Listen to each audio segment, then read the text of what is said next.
Hey everybody, welcome back to the Overwatch Project podcast. It's 11:11 p.m. on May 6th, 2023. That's where I'm at right now on the east coast of the USA, and hope you're all having a good day or good night whenever you happen to be watching this. As you know, my website, or unless you're new here, you know my website is OverwatchProject.com. I will not be dropping links into the description section in this video because of the terms of service with the link removal policy. If that's even true, I'm not even sure because they always change their TOS on YouTube. So, but it's easy enough to find. OverwatchProject.com. That's where all the source material is for a lot of stuff I talk about. A ton of research links and books there. So, tonight's subject is going to be a little bit about red light therapy and also about the whole.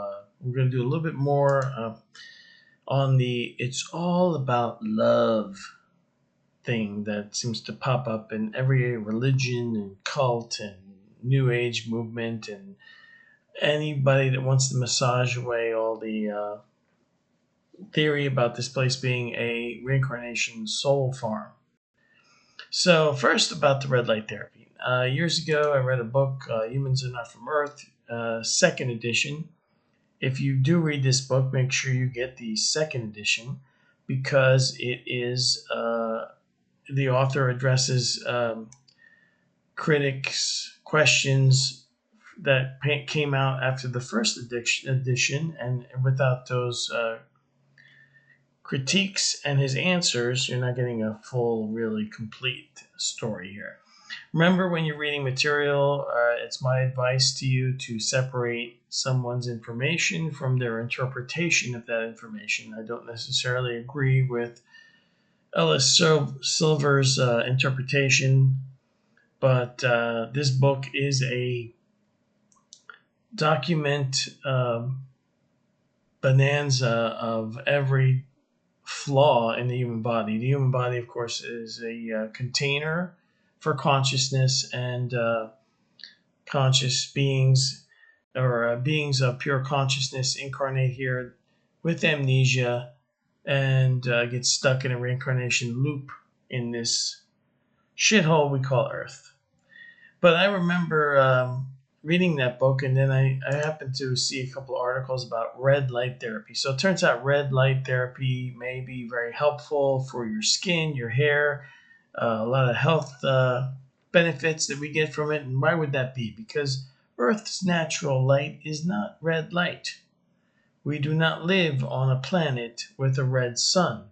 But in the book, in Ellis's book, there are 3 different pages where he talks about red light and our vision and how our sun here damages our skin.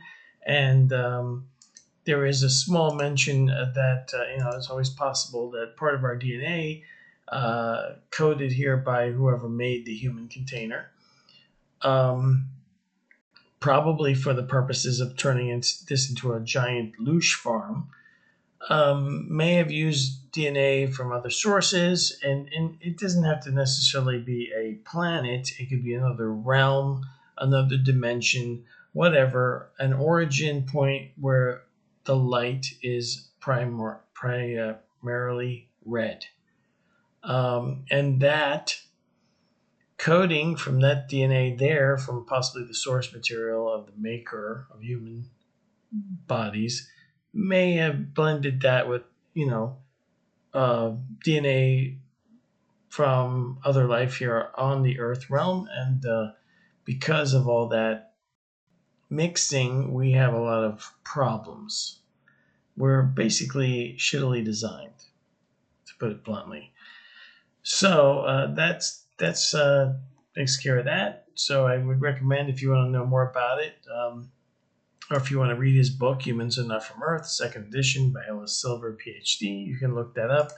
There is a lot of information out there about red light therapy and even devices that you can buy on Amazon, with using eye protection, because some of these lights are pretty bright. And, allegedly supposedly they help. I haven't tried it myself, but it's very interesting to read all the material about that. Now, a couple of weeks ago, however long it was ago, on April 24th, I made a video. Love can really make you blind. And I talked about the whole, showering with this whole love emotion when you go into the afterlife and near-death experiences as basically a method, a mechanism of control, of distraction and control. And when I was doing my deep dive research into everything, which most of the stuff that I've looked at is either in the links section, which is huge on my website at OverwatchProject.com, or it could be in a list of books. But Tom Campbell happens to be in both. And just because I have come to the conclusion after doing a deep dive and months of time on his ginormous books, The Big Toe, Big Theory of Everything, the minutia that I dug through in his books, and his overinflated ego, in my opinion, his absolute wacky interpretations of the data, which I still to this day have no idea where he comes up with. But yet, my whole thing is my conclusions at Overwatch is to try to look at something from an Overwatch perspective. I try to look at the totality of information, as much massive information as I can get my hands on, so that I can come up with a conclusion that makes sense based on information, not other people's interpretations, but let's take all the information together. Let's try to follow it wherever it leads. Let's, not try to use cognitive dissonance or other psychological tricks to prop up a theory. Either a theory floats on its own, or a hypothesis floats on its own, or it implodes. If I have to try to argue with myself to keep something afloat, it doesn't work. So that's where I come from. And basically, I have linked to, my big theory of everything in the links section, and in the books section, I also again link to his book as something to read, and his volume 2 and volume 3. And when I went into this, I swear this was harder to go through than the Bible, and it took me 4 times to read the Bible to really understand. I did the massive research on the Bible. This was his I don't know. There's just something about him that personally rubs me the wrong way. It's an instinct. It's an intuition I have. It is not something I can define in words. But after that last video I made, I happened to conveniently stumble across this article in Conscious Life News. So if you go to consciouslifenews.com, you could probably find it there. It's his article, Why Love is the Answer, a Logical Explanation by Tom Campbell. And he has this, his videos, I don't know, there's just something about it. I can't put my finger on it. But I listened to this video here. It was about 12 minutes long. And love is the answer. And you know that for sure. And you know why you know that for sure? Because it's the only logical. He states that love is a logical condition that optimizes the lower of entropy in a social system. It is a logical condition. Something I don't remember if I mentioned in the last video. Love is an emotion. Unless you're a sociopath that doesn't feel anything, or then there are even worse, psychopaths. Not that there's anything, you can be a sociopath and not be evil, but psychopaths by their very definition are like evil sociopaths. Unless you're in this state of unable to relate to emotions. I have emotions. I have empathy, anger, love, hate, all that. All the emotions. when I'm researching something, I'm trying to get to the truth of something because I have a very long career in investigating things. I do it with actual logic focused first, and I put my emotions aside. My desires for things to work out a certain way or to um, generate the truth I want is irrelevant. It's supposed to be about the actual truth.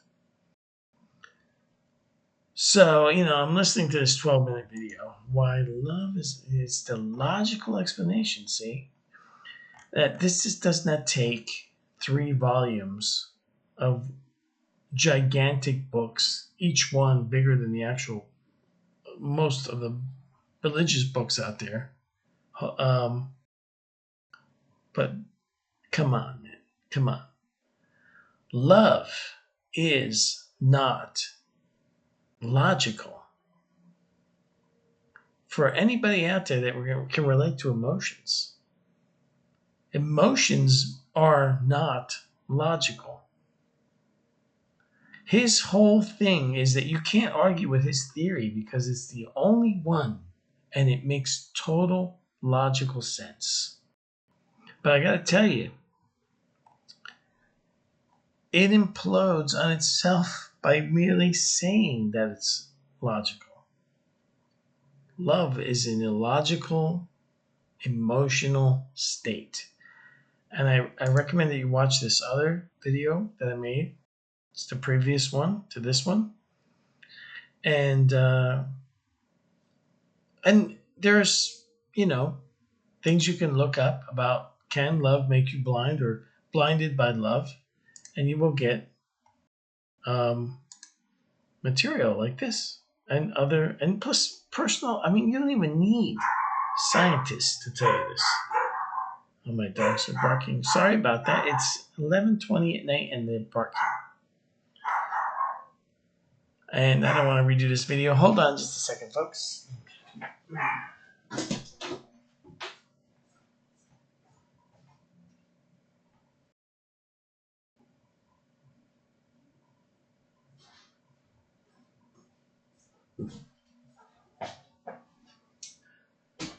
Sorry about that interruption, folks, but I already had to refilm this one, so I'm not doing it again.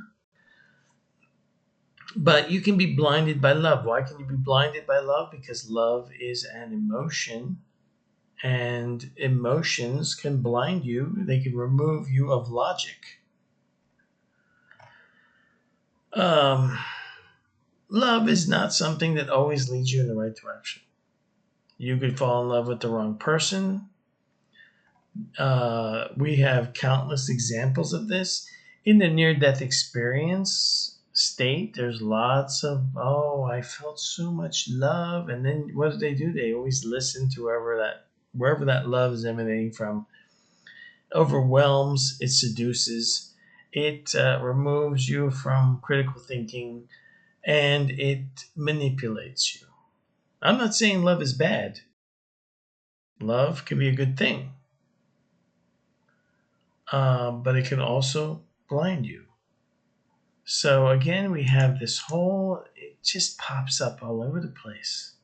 It's all about love, you see. Plus his other theories, some of them I think are absolutely insane. They don't jive with the information at all. I don't know where he comes up. And so many people are like, Tom Campbell.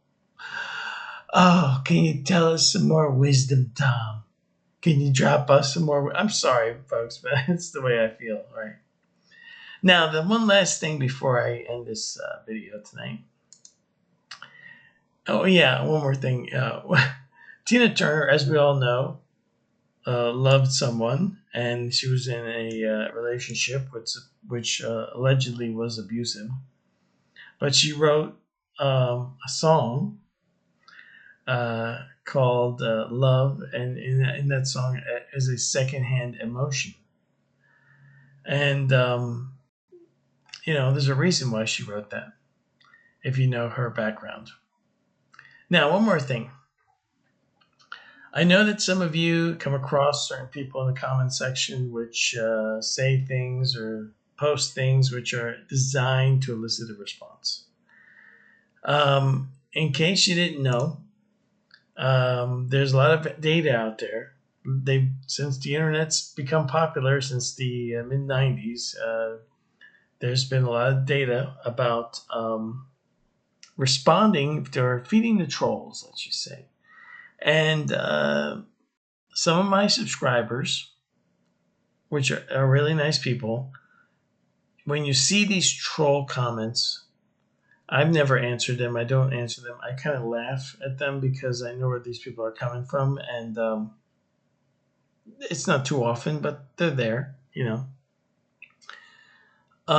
These people have a troll personality. There's something wrong with them. And even by me talking about this particular problem feeds into them. So I do it just to save the people out there that respond to them in the comment sections some stress. Don't stress. If it doesn't matter what people say in the comment sections. What matters is all the information that you can get to on my website, OverwatchProject.com. There is a ton of information, books, things to look out for, skeptology, my links on Odyssey and BitChute. Just in general, my whole theory of everything is quite simple. It doesn't require 3 giant volumes of material. I link to my source and pretty much my homepage. This is it right here. This is it. This is the theory of everything. And a quote from Carlos Castaneda, Active Side of Infinity. That pretty much sums it all up.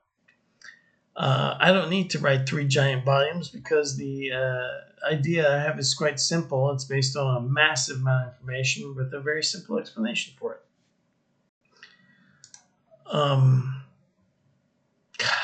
It's just something, I don't know what it is. Anyway, so you cannot win arguments in comment sections. Don't even try. It's impossible. It's been proven impossible. Plus,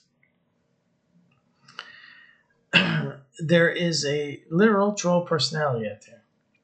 And you can read this in Psychology Today. But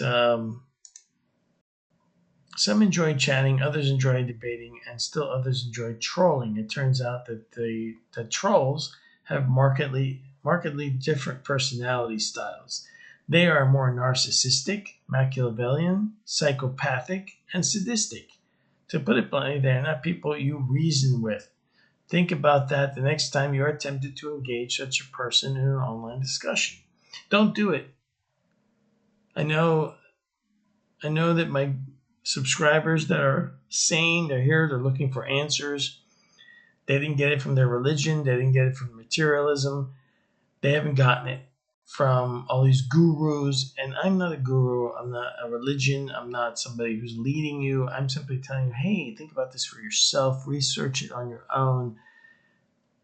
And become, your own guru to yourself. But these people that pop up in the comment sections, don't, if you want to post a comment, that's great. But don't feed the trolls. Don't bother trying to defend me or, everybody knows, everybody knows about that one. So that's all I'm going to say there. Also, I'm not going to do it in this video, but there is actually a religion that I saw. I read this Godhoodism, the Godhood Ascension religion. This is very interesting. We'll do a whole video analysis of this some other time, maybe next time. If you want to read about it first, it's godhoodism.com. I don't have anything to do with this website. I just happened to stumble across it, and I was examining its contents, and we'll have to talk about it next time. So that's it for today. Thanks for tuning in. Don't forget OverwatchProject.com. You can find, if you type in this exact title here into a search engine, you probably hit this very article. Why Love is the Answer, a logical explanation by Tom Campbell. Then you watch this video, and then you think about somebody trying to tell you that love is the only logical answer. And that is all I need to say about this garbage. All right, folks, that's it. Talk to you later. Have a good night, good day, or wherever you happen to be when you're watching this. Bye bye.